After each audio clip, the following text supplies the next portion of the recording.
Hello everybody, welcome back. One only bug stands between us and the Alpha 3.0 Evocati PTU build. There is only one issue left to be fixed before the first test phase for the Alpha 3.0 can begin. Obviously, this is going to be our focus for today, but we are also going to talk about the X1, the new open canopy space bike that is coming to Star Citizen after the Nox and the Dragonfly, and the usables that were the feature that Around the Verse has focused on last week. Last week we were discussing about the Evocati PTU, the Alpha 3.0 Evocati PTU, and how imminent it was. And apparently that was indeed the case, because on Wednesday the number of bugs reached briefly 0.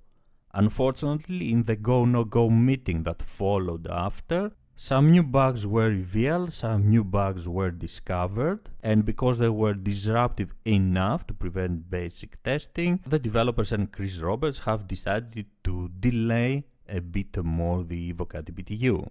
The good news out of this is that we are in the phase of daily go-no-go meetings that will decide whether or not the Evocati PTU build is ready to be released to the Evocati testers, the first non-CIG testers that will get access to the Alpha 3.0 update.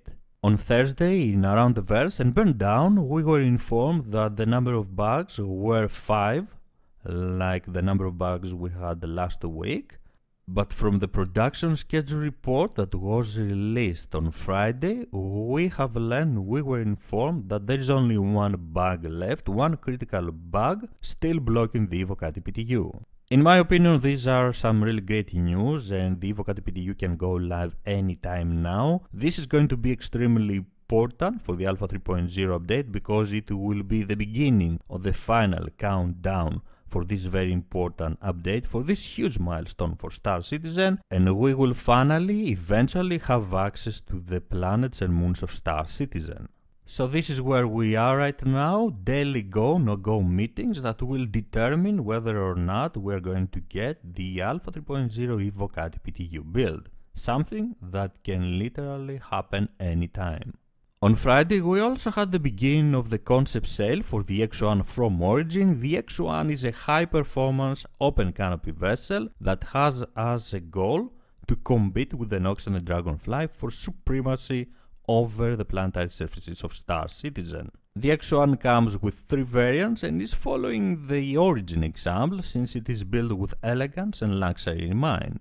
The X1 base model is a good all-around bike that will help you reach your destination fast while admiring the view around you. The X1 Velocity is the racer variant that comes with reduced weight and no weapons in order to become faster and more agile than the base model, and this is going to be the best option for someone that loves speed and wants to go from point A to point B as fast as possible. And the third and most interesting for me personally variant is the X1 Force. The Force is featuring additional defensive capabilities, and we could say that it is the multi-role variant of the X1 series, since it can perform a number of different activities like exploration, reconnaissance and scouting.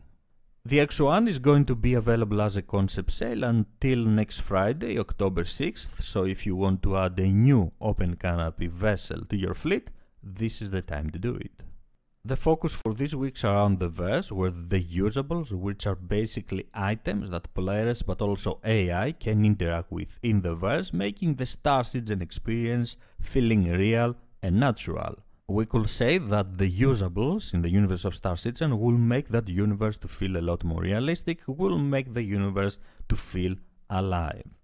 This process started first with the seats available for players but also NPC, and later expanded with the hacking laptops in Star Marine, and from there evolved. We could say it was a simple way to interact with items in the verse that later grew. At first glance, this process seems to be very trivial, seems to be very simple, but it is a very complicated process indeed, since the developers have to map every conscious choice for the AI to interact with the usables properly. These interactions can be pretty much anything from picking up a cup using a laptop or even sitting at a table. They are going to be essential for the world of Star Citizen, for the universe of Star Citizen, in order to look realistic. And this week in Around the Verse, we had the opportunity to hear the developers explain the whole process and giving us a very good idea of how the usables work, how the whole process started, and how it is going to evolve in the future. This is everything I want to share with you. I think we are very close to the Vocati PTU, closer than ever. I don't think we're going to have another unpleasant surprise like last week with the first Go No Go meeting and the additional bugs that were revealed, but we are going to wait and see patiently. I would love to hear your opinion about the end, as it seems, of the process before the Vocati PTU, obviously, because it will take some time before the Alpha 3.0 is released for all the backers, but this is a good first step.